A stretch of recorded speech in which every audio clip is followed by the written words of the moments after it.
தொடர்ந்து எடப்பாடி பழனிசாமி அவர்கள் அளித்த அந்த பேசியதை, அந்த காட்சிகளை பார்க்கலாம்.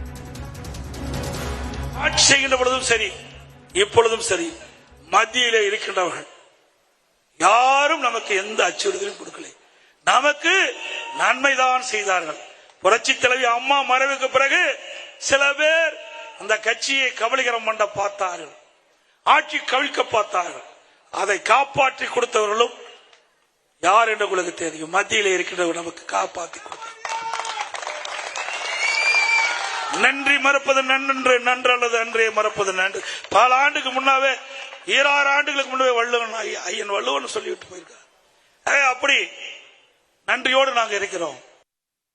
எடப்பாடி பழனிசாமி இவரை அனுசரிக்கல. அவர் யார் உழைக்கிறாங்களோ அவரை தான் அனுசரிப்போம். வெட்டி பேச்சு பேசிட்டு இருக்கலாம், இடம் இல்ல, உழைக்கிறவர்களுக்கு தான் இடம். மாண்பு அம்மா தெளிவாக சொல்லிவிட்டு சென்றிருக்கிறார். அற்புதமா சட்டமன்றத்தில் பேசுறாங்க. எனக்கு பின்னால் 100 ஆண்டு காலம் அதிமுக தொடரும். சில பேர் அதிமுகவை அடமான வைக்க பார்க்கிறார்கள். அதிலிருந்து அதிமுகவை காப்பாற்ற அத்தனை பேரும் நாம் துணிந்து நிற்க வேண்டும். நிற்பீங்களா? எப்பொழுதும் சொல்லுகின்றேன், அனைத்து இந்திய அண்ணா திராவிட முன்னேற்ற கழகத்திற்கு எவர் ஒருவர் துரோகம் செஞ்சாலும் அவர் நடு ரோட்டிலே நிற்பார், விலாசம் இல்லாமல் போய்விடுவார். இந்த இயக்கம் உயிரோட்டம் உள்ள இயக்கம். பொன்மனச்சம்பல் புரட்சி தலைவர் எம்ஜிஆர், புரட்சி தலைவர் அம்மா இருவரும் சக்திகள் கொண்ட இயக்கம். இது இறைவனால் படைக்கப்பட்ட இயக்கம். இது ஏழைகளுக்காக தோற்றுவிக்கப்பட்ட இயக்கம், குடும்பத்துக்காக அல்ல. இந்த அரசாங்கம் யார் வேணாலும் அதிமுக கட்சியிலே உயர்ந்த இடத்துக்கு வர முடியும். அமித்ஷாவை பார்க்க டெல்லி பயண திட்டத்தை மாற்றியதாக கூறுவது தவறு என எடப்பாடி பழனிசாமி கூறியிருக்கிறார். சென்னை வடபழனியில் அண்ணா பிறந்தநாள் விழா கூட்டத்தில் பேசியவர் பல்வேறு கருத்துக்களை முன்வைத்திருக்கிறார்.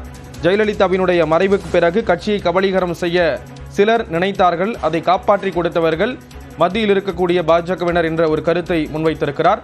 அந்த நன்றியின் அடிப்படையிலேயே பாஜகவுடன் கூட்டணி என்ற ஒரு கருத்தையும் அவர் முன்வைத்திருக்கிறார். அது மட்டுமல்லாமல் கைக்கூலிகள் அடையாளம் காணப்பட்டிருக்கிறார்கள், அவர்களுக்கு விரைவில் முடிவு கட்டப்படும் என்ற ஒரு விஷயத்தையும் காட்டமாக அவர் கூறியிருக்கிறார். ஓபிஎஸ் டிடிவியை மறைமுகமாக பல்வேறு கருத்துக்களை கூறி விளாசியிருக்கிறார் அதிமுகவினுடைய பொதுச் செயலாளர் எடப்பாடி பழனிசாமி.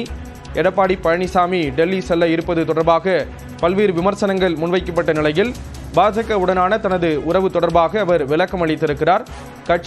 ஆட்சிக்கும் கட்சிக்கும் பாதிப்பு இருந்தபொழுது அதை காப்பாற்றிக் கொடுத்தவரது பாஜகவினர் என்றும் அந்த நட்பின் அடிப்படையிலேயே பாஜகவுடன் கூட்டணி அமைத்திருப்பதாக தன்னுடைய கருத்தை இபிஎஸ் தெரிவித்திருக்கிறார்.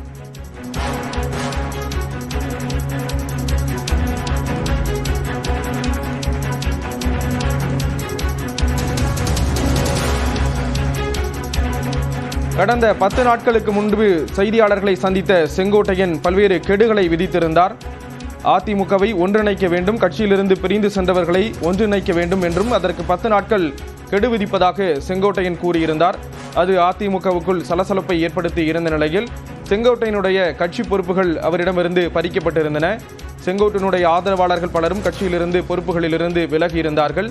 இந்த நிலையில் டெல்லி சென்று செங்கோட்டையன் பல தலைவர்களை சந்தித்து வந்திருந்தார். அது பேசுபொருளாக இருந்தது. தொடர்ந்து தற்பொழுது எடப்பாடி பழனிசாமியும் டெல்லி செல்ல இருப்பதாக கூறப்படக்கூடிய நிலையில் அது தொடர்பாகவும் பல்வேறு கருத்துக்கள், விமர்சனங்கள் முன்வைக்கப்பட்டு வந்தன. பல்வேறு பத்திரிகையாளர்களும் அது தொடர்பாக பல்வேறு கருத்துக்களை முன்வைத்திருந்தார்கள்.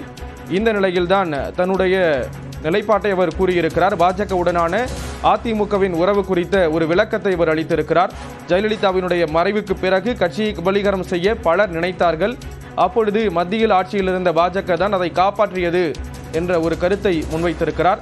அந்த அடிப்படையில் நன்றி கடனுக்காக பாஜகவுடன் கூட்டணி அமைத்திருப்பதாக கூறியிருக்கிறார். திருக்குறளையும் அவர் மேற்கோள் காட்டி பேசியிருக்கிறார். நன்றி மறப்பது நன்றன்று, நன்றல்லது அன்றே மறப்பது நன்று என்ற ஒரு கருத்தை அவர் முன்வைத்து நன்றி கடனுக்காகவே பாஜகவுடன் கூட்டணி அமைத்திருப்பதாக எடப்பாடி பழனிசாமி கூறியிருக்கிறார். அது மட்டுமல்லாமல் கைக்கூலிகள் அடையாளம் காணப்பட்டிருக்கிறார்கள், அவர்களுக்கு விரைவில் முடிவு கட்டப்படும் என்ற ஒரு கருத்தையும் குறிப்பிட்டிருக்கிறார். எப்பொழுது சொல்லுகின்றேன், இதுவரை கடந்த காலத்திலும் சரி, அனைத்து இந்திய அண்ணா திராவிட முன்னேற்ற கழக ஆட்சி செய்கின்ற பொழுதும் சரி, இப்பொழுதும் சரி, மத்தியிலே இருக்கின்றவர்கள் யாரும் நாளும் நமக்கு எந்த அச்சுறுத்தலும் கொடுக்கல, நமக்கு நன்மைதான் செய்தார்கள். புரட்சி தலைவி அம்மா மறைவுக்கு பிறகு சில பேர் அந்த கட்சியை கபலீகரம் பண்ண பார்த்தார்கள், ஆட்சி கவிழ்க்க பார்த்தார்கள். அதை காப்பாற்றி கொடுத்தவர்களும் யார் என்று உங்களுக்கு தெரியும். மத்தியில் இருக்கின்றவர் நமக்கு காப்பாற்றி கொடுத்தார். நன்றி மறப்பது நன்று, நன்று அல்லது அன்றே மறப்பது நன்று. பல ஆண்டுக்கு முன்னாவே 26 ஆண்டுகளுக்கு முன்னே வள்ளுவன் ஐயன் வள்ளுவன் சொல்லிவிட்டு போயிருக்கார். அப்படி நன்றியோடு நாங்கள் இருக்கிறோம். இன்றைக்கு கூட்டணி சேருவது அவ்வப்போது நெருக்கிற நிகழ்வு. தேர்தல் நேரத்திலே கட்சிகள் வெற்றி பெற வேண்டும், எதிரிகளை வீழ்த்த வேண்டும், அதுக்கு தகுந்த அரசியல் வியூகம் ஏற்படும். அந்த அடிப்படையில் நம்ம கூட்டணி அமைக்கிறோம். இதே திமுக கூட்டணி வச்சதுல 1999ஆம் ஆண்டு பாரதிய ஜனதா கட்சியோட கூட்டணி வச்சாங்கல்ல, 2001ஆம் ஆண்டு சட்டமன்ற தேர்தலில் கூட்டணி வச்சாங்க. அப்பெல்லாம் அவர்கள் பேசல. இப்பொழுது அனைத்து இந்திய அண்ணா திராவிட முன்னேற்ற கழகம் கூட்டணி வைத்தவுடன் பயம் வந்துவிட்டது. நடைபெற்ற தேர்தலில் தோல்வியுற்றுவோம் என்று பயம் வந்துவிட்ட காரணத்தினாலே இன்றைக்கு ஏதோ